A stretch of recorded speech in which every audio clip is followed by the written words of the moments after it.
Hello, team. It's me. Oh, here to talk to you about Let It Go. A little bit about Let It Go. I think I'm right in remembering that it's either this or Kite String, which we'll come to obviously eventually in our album rundown, which are the oldest tracks on the album. So the tracks that we had written first.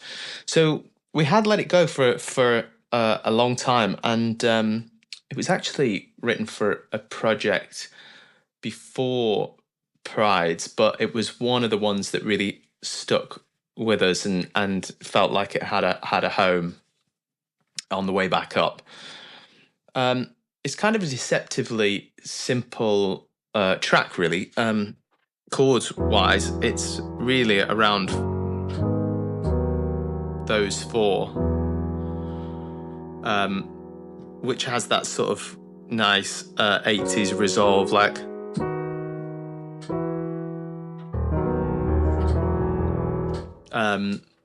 sort of influenced, I think, a little bit by kind of Haim, the early Haim tracks, and has that big kind of power ballad quality to it almost.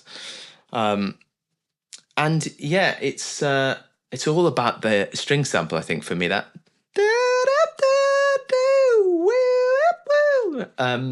which I've no idea how Lewis did that or where it came from, but as soon as that made its way into the track, it all sort of seemed to glue everything together, really. And then the only other section is this slightly minor middle eight. Lyrically, it's I had written it about a relationship that ended, and it was a big one.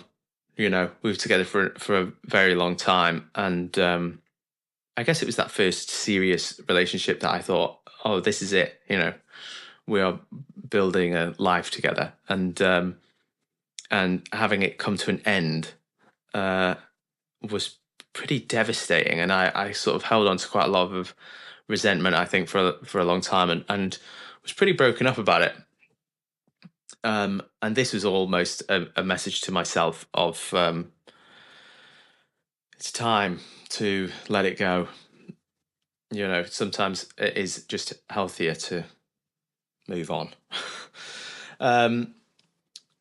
As cheerful as that is, but hopefully it is something of a hopeful song, really. Dressed up in my typical brand of sadness.